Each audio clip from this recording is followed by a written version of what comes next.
Hi, my name's Michael Kirby. Level design is something that takes place in nearly every video game, from 2D side-scrollers like Super Mario Bros. To 3D open worlds such as GTA 5.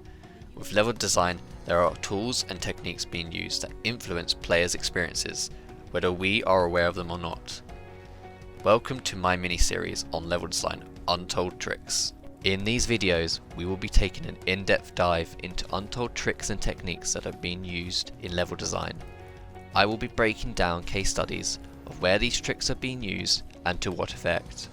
So whether you're an aspiring game designer who is looking to grow their knowledge or build upon their design skills, or whether you're just simply a player who wants to know more about the inner workings of a video game and to see what's under the hood. The term trick is being used to define a technique that is being used in level design that affects players' experiences and behaviour towards virtual space. These tricks are primarily being used to encourage players' progression in video games. However, this is based on my own experiences and from research. It is not the universal term, as different developers or designers will have their own terminology. If you want to read more about the tricks I am going to cover, as well as others, I suggest reading Tom Pugh's article on level design tips and tricks. The link will be in the description down below. For this first episode, we will be looking at boundaries. Boundaries are a main way to show players where they are and where they are not permitted to go in a level. Usually this is done by conveying a small slice of information to players while at the same time still holding a lot back. This is so players can discover the information as they progress through the level. There are three different types of boundaries: that of solid ones, soft ones, and invisible ones. We are going to kick things off by looking at solid boundaries. These types of boundaries are used to signal to players that they are near or heading to an area that has enemy activity and is usually heavily fortified. As a result, players are having a huge chunk of information withheld from them. For example, how many enemies are based in that area. In Horizon Zero Dawn's mission, Revenge of the Nora, players are tasked to take down 3 small camps before heading to the Metal Rain. In this example, the Metal Rain is a solid boundary. Inside it is a large camp of enemies and machines, which number of how many is unknown to players.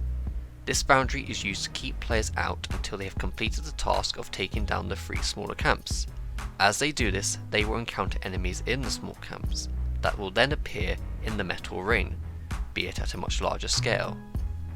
Doing this, the game is building players up to tackle the Metal Rain rather than letting them charge straight in. Once players complete the objective of the smaller camps, they will be pushed into a scripted dialogue chat with Sona and Val before entering the Metal Rain and facing the challenge ahead. If we break it down, we know that the Metal Rain is the solid boundary, and that the information to get in involves completing smaller tasks, which then leads us to a scripted event, and as a result gives us the information on how to enter the boundary.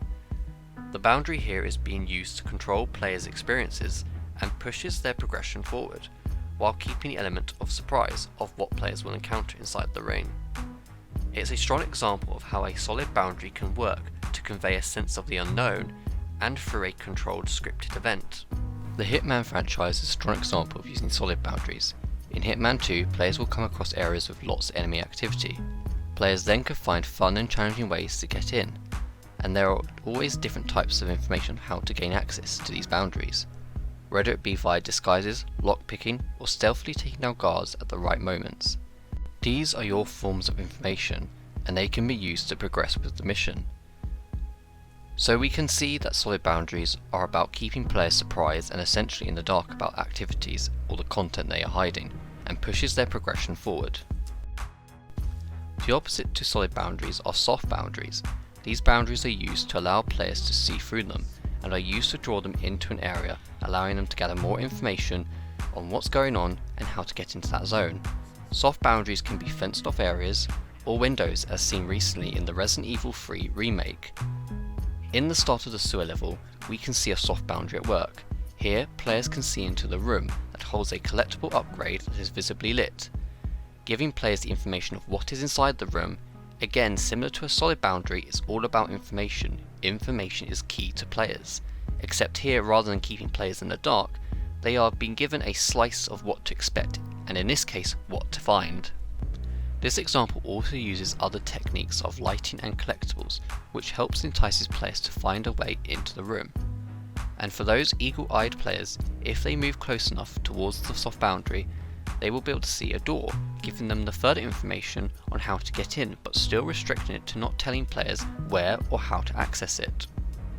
So again, breaking it down to its basic forms, we can see that the window, which is the soft boundary, and through that window we have the information of what is inside the room, which can be enough for a soft boundary, but in this case we get further information from the door, telling us what to look out for. It is then up for players to find their own way into the room, again pushing their progression forward and using a reward to catch their eyes. We can see this trick work similarly in games such as Medieval. Early on in that game, players will come across 3 treasure chests that are fenced off. So again, we are given information of what is there, but it's still up to players to find their own way into that area, reinforcing the idea of giving players small information and letting them choose how they gain access. Soft boundaries are not just reserved for 3D games though. In Sonic Mania, there's an area in Green Hill Zone, Act 1, with a giant gold ring that takes players to a bonus round. We as players can see the giant gold ring, but how to get in that area requires exploring. With Sonic's fast gameplay movement, it's an area that can be a blink and you've missed it. Of course, if you're a pro at Sonic, you'll be fine. In this level, it is being used to teach players that giant gold rings are hidden within these soft boundaries, and that you need to find a way to access them. That's why Green Hill Zone Act 1 is just a simple run to the right. In 2003, John Romero had an interview with GameSpy where he talked about the design rules he made for tackling level design in Doom 1993. One of these rules shares a key component with soft boundaries, that being if a player could see outside, that they should be able to somehow get there. This is a key to any soft boundary, as if players can see into that area, then they should be given access, or they will try and find their own way, especially for players who enjoy exploring every nook and cranny. The final boundary type we are going to look at are invisible boundaries, also known as invisible walls. Compared to the previous 2 boundaries, this one is one that designers try not to use unless they really have no other choice, as they are a known cause for breaking players' immersion during gameplay. So we are left with a question: how do we avoid using these types of boundaries? The answer is to get creative with tackling this issue.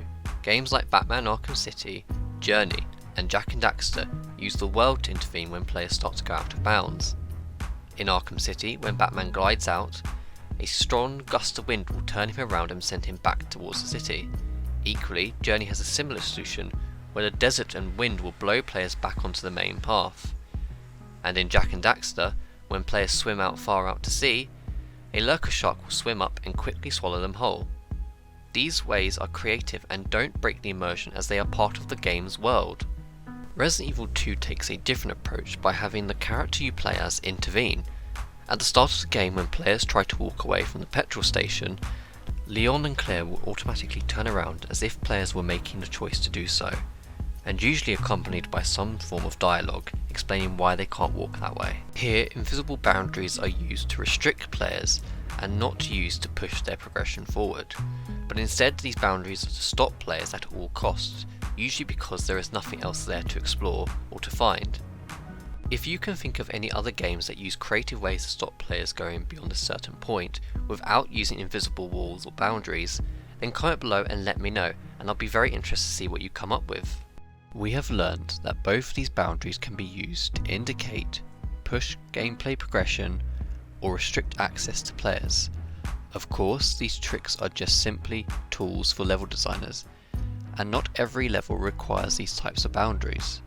But being able to understand what they are used for and be able to identify them in existing games is a very useful skill to have, and can help us understand level design just a little bit more. While invisible boundaries are a last resort, they should be used as a chance to challenge designers to find solutions to the problem, especially in the modern gaming environment where immersion is important to building a living, breathing world, and nothing breaks that more than just bumping into an invisible wall. That said, sometimes visible boundaries cannot be avoided, but it is always encouraged for designers to find new ways around them. If you are interested in what I do, then click on the videos to check out some of my gaming content. Thank you for watching. I hope you enjoyed and found this video to be very insightful. I will be releasing more videos from this miniseries once a month, and if you want to keep up to date with my videos, then subscribe and hit the bell icon for more notifications. Have a nice day.